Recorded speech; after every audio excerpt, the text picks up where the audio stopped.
Hi, this is Scott Garibay, and today we're going to talk about Dungeons and Dragons, and we are going to talk directly about Vecna Eve of Ruin, Chapter 6, Night of Blue Fire. At this point, the Dragon Master characters have progressed together, and they have gotten all the way to the Three Moons Vault. And we really discover what the Three Moons Vault is. The Three Moons Vault is extremely important in the location of Kryn in the Dragonlance world. And so what is it? It's actually an incredibly complicated astronomy location that has been built by the people of Kryn, right? And it is specifically designed to bring white moonlight, black moonlight, red moonlight into different configurations using moon mirrors, right? Now these moon mirrors are extremely important because they show what can be done with the moonlight from these three moons of Kryn. And what can be done is solid moonlight. So in this incredible location, the Three Moons Vault, the player characters are going to encounter solid moonlight. And solid moonlight has the following attributes. One, it harms anything that's not in its true form. This is a big deal. So a werewolf, right? If you were born a human and now you're a werewolf and you're in your werewolf form, it's going to be like, hey, you're not in your true form. You're going to be damaged by this solid moonlight. Solid moonlight also cannot be transported through, is stronger than steel, cannot be teleported through, right? And can be used as a building material, right? So what was built with it? Moon bridges, the moon disk, and these moon barriers, right? All of these are in place, fully exhibited in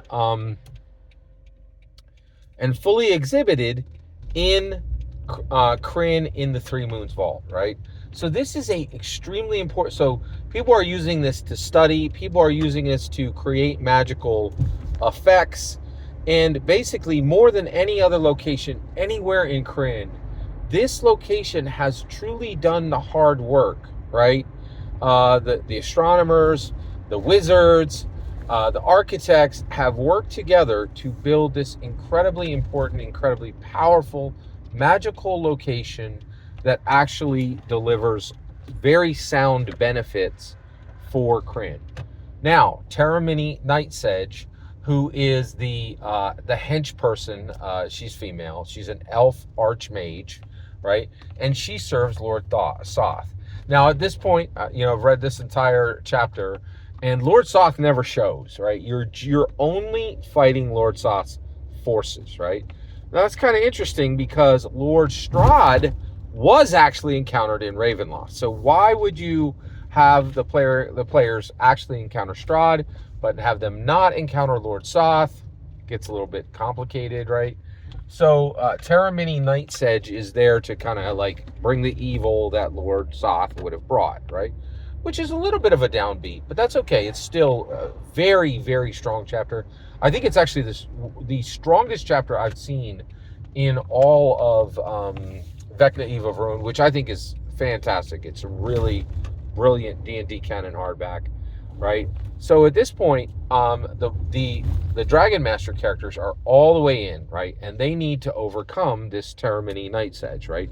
So Terramini Nightsedge has this ritual and she is going to use the dragon's magic, the dragon Orinix. Orinix is a moon dragon, right? And this dragon has told Terramini Nightsedge how to make red moonlight shroud the three moons vault forever. Now this will destroy it, essentially. Like all these, this whole thing was built so that you could do incredible things by using these moon mirrors to use moonlight in different ways at different times when the moons are in different positions, right?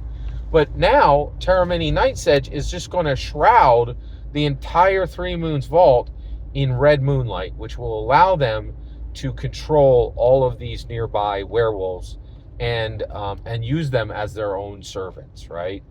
And of course, this is very evil, exactly like Lord Soth wants, right? And so at this point, the player characters can only stop this ritual, right, that Terramini Night's Edge is working on by disrupting the ritual by making a sequence of moonlight that will actually stop the ritual, right? Now, the Dragon Master characters can only do this by studying the orrery, which is found in one of the three towers, and it tells the secret sequence that will stop the ritual. So the Dragon Master characters, it's on them to figure out the puzzle from the orrery, and then execute the puzzle by putting the moon mirrors in the right positions, right? Extremely difficult. They have three goals when they're going in. Get Valendar, the leader of the Blue Fire Wardens, which are the good aligned werewolves of Kryn, who are naturalists, right? And to stop the ritual and to get the rod piece. The rod piece is here in the Three Moons Vault, okay? So they have these three goals, right? So all this happens, they have these three goals, and at this point, they know, the orrery is the way to stop it. Then they have to execute it with the moon mirrors, and basically, they either succeed or they fail. If they succeed, they take the rod piece, which is the fifth rod piece at this point. They're getting the fifth rod piece, and so they're getting very close to having a whole rod, right? So they're getting the fifth rod piece, and if they get it, great. They return to Sigil Sanctum, where Alustrial is. Or if they don't, and this gets very interesting. And actually, if they are able to disrupt the, of course, if they fail, they're killed almost certainly. Terramini Night Sage is going to kill some or all of the Dragon Master characters, right? And she has a lot. She has wraiths, and all kinds of people who are positioned to help her, right? And all Lord Soth's forces, right? And so basically, but get this is pretty wild. Even if the player characters are able to defeat Terramini Night's Edge and disrupt the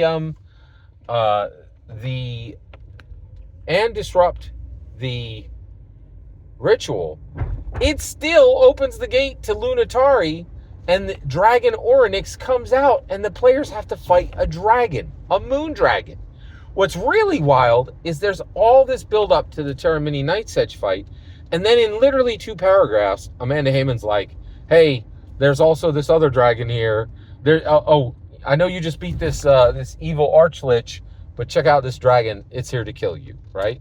Now, this is really brilliant because, one, if Terramini Night's Edge put the player characters on their butts, put the Dragon Master characters on their butts and really beat them down, then you could just let it stand, right? Everything's fine, no harm, no foul.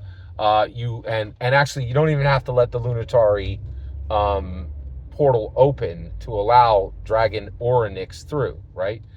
But if they really wipe the floor with Terramini Night's Edge, because one of the player characters is very powerful, or they found a really effective way to do it, then you can actually have a full dragon fight afterwards. So either way, you can really take it to the Dragon Master characters.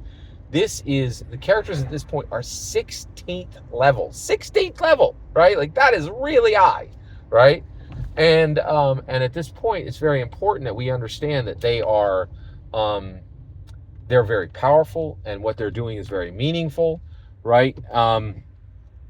But there should be risk. There needs to be real risk, and it's highly likely one of the Dragon Master characters is going to die, or all the Dragon Master characters are going to die, right? And that can absolutely be the end of this, D&D canon hardback.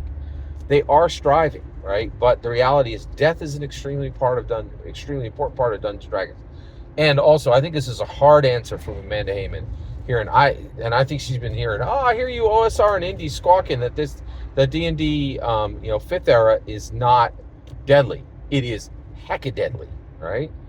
That's my humble opinion. Every single word you just heard is my humble opinion. What's important is when I get to hear your humble opinion. When you get in the comments and send your traffic. Please consider liking, subscribing, and have a fetch millennium.